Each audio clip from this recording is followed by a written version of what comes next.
Good morning, fellow travelers. It is day 4. We are in Georgetown, Grand Cayman. It is a tender port, so they've already started calling off the tenders.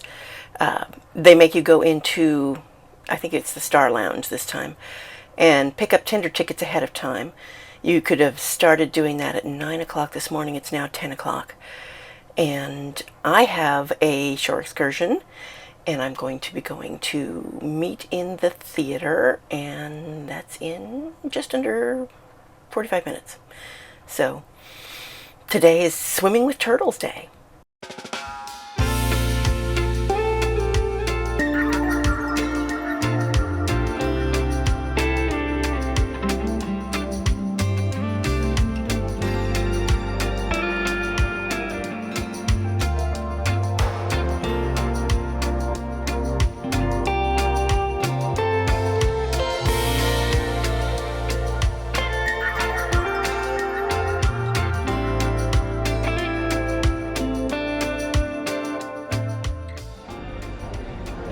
Said blue tent.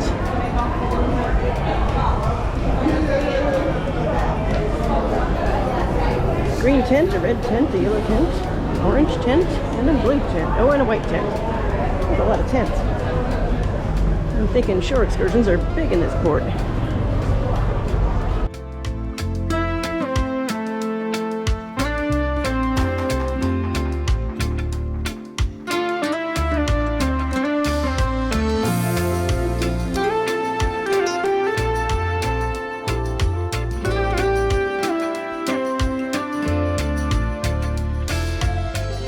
So the gas price here is believed to be the highest in the Caribbean presently, and it's killing a lot of people. That's the reason why you notice they put the cemetery just across from the gas station.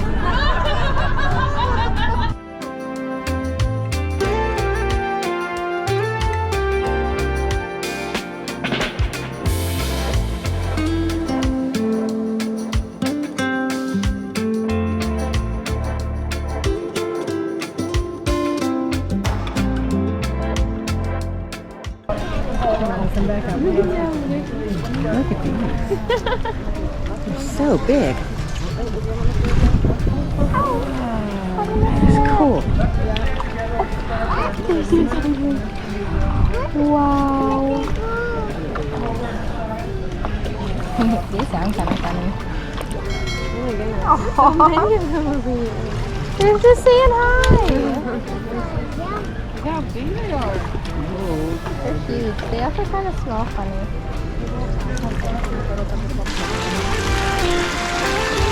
Come on, take Isabella and Graham. Oh, they're pretty.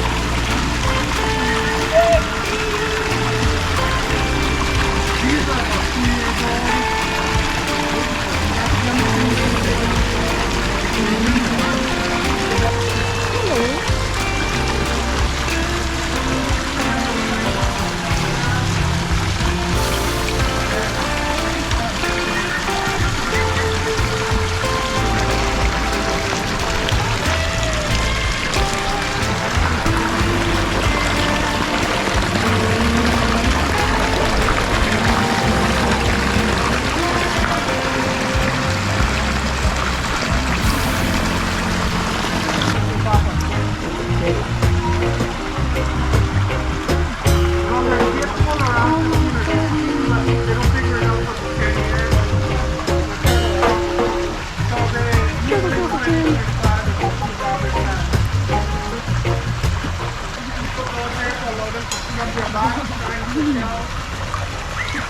After this, scrub all the moss and the grass off their back, they turn around and eat it.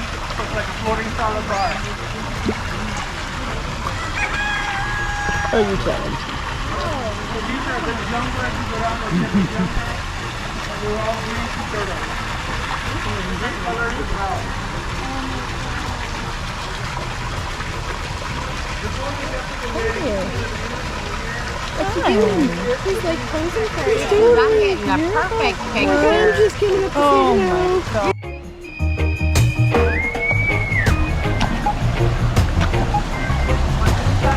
really exciting. Maybe use the 3 smart balls in a minute.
These are all eggs.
Hello, fellow travelers. It is still day 4. It is the afternoon, evening time.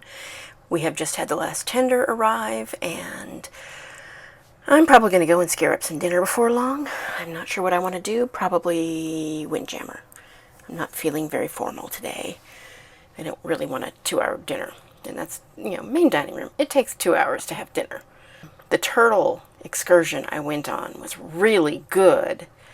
And if you've ever wanted to swim with turtles, that's a good one to do. It is a conservation center, and so what they're doing is they have a big breeding pond with a bunch of, breeding-sized turtles. They're huge. And I think he said there were like 300 turtles in that pond. It's a huge amount of turtles. But they are basically repopulating the ocean's turtle population. They did some kind of survey because they tag all the ones that they released back into the wild, the babies, and about 90% of the ones that were in the survey wound up coming from their center. So that is how much of an impact they are having on repopulating the turtle population, green turtles in particular.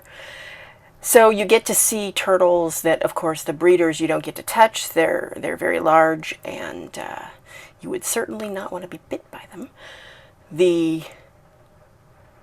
young turtles, we'll call them, those were in ponds, and we were able to see them up close, and then eventually there was a set of those stations where the younger ones that you could go after you'd sanitized your hands, and with 2 fingers you're allowed to touch the shell of the turtle. And so everybody was kind of enjoying that part. There was also a little tiny area that they were letting little children kind of wade into. And then, let's see, so we were guided in those parts of the facility, but then, and they were outdoors. And then there was a swimming lagoon that also had a water slide and a couple of waterfalls. And I'd been standing outside and I was fairly toasty and wanted to cool off, so I went and changed and took a nice swim for a bit. And then after that I went further down and they had the lagoon where you could swim with the turtles. And they give you the snorkeling vest. It's very lightweight, it's not very bulky, and a snorkel mask. And then the one thing about that lagoon is that it is full of floating vegetable matter. I guess it's some kind of seaweed, and there's a sign there saying that's normal, that's natural, that's how it should be, because it then turns into something that the turtles can feed from. I think it helps the algae grow or something like that, and they were just chowing down on whatever they wanted to eat. So you'll see in the footage I had some good, apparently it was feeding time, let's just say that. It's kind of interesting though, because I'm not used to snorkeling in a sort of closed-in space where people can sort of suddenly be behind you, and so you kick out to move and you wind up encountering a person. And so that can be rather startling. I'm sure it's rather startling for the people who are behind me as well. It happened a couple of times and I was just like, oh, I didn't know you were there, you know? And so you kind of got to keep your wits about you when you're snorkeling in there. But it was really nice to be able to see the turtles and watch them interact with each other and swim with them. Nobody was really trying to mess with them or anything. They didn't really want you to go and try and pet them or anything, because they aren't pets. They're wild turtles, domestically raised, but wild turtles. So yeah, that was really nice. And then at the end there was the nursery with the baby turtles. They also had a restaurant in there, and I went and ordered some coconut shrimp. They had a chili sauce. I didn't taste anything, hot, so I was able to eat it. And the coconut shrimp was very good. And then they also had daiquiris. And these are all for purchase. These are not included in the trip. The transportation is included, though. There's also, of course, a gift shop, but by the time I got to it, it was too close to our departure time, and I would not be able to get through the line to pay for stuff before my bus might leave, and I didn't want that to happen. And then after that, they took us to Hell. Apparently there's a town called Hell in Grand Cayman, which I never knew. And it's basically because of the rock formations there. And so you go, well, you park, the bus parks, and then you walk. There's probably 3 shops. There's a post office and 3 shops, I'd say. And then you keep walking, and there's a little deck area that you can go out and see the rock formations. I know, it doesn't sound like much going out and looking at some rocks, but they're quite interesting looking. Apparently, they are dead reef. They are not volcanic rock, although they really, to me, looked a lot like some sharp volcanic rock I've seen in Hawaii. But apparently, this was not formed, these island chains were not formed as a part of a volcano, so it's not volcanic rock. Apparently, it's a dead reef. A lot more of the area used to be below sea level, and the level went down, and so that's why. Okay, so I'm going to go and see what mischief I can get up to this evening, and tomorrow we are in Falmouth, Jamaica, and I have not been there either. I'd never been to Grand Cayman either, so that was fun. And there is an adventure park that I'm doing an excursion at, and I'm planning on doing a rum tasting there. So that should be fun. I'll let you know how it goes. So Lo Sue signing off.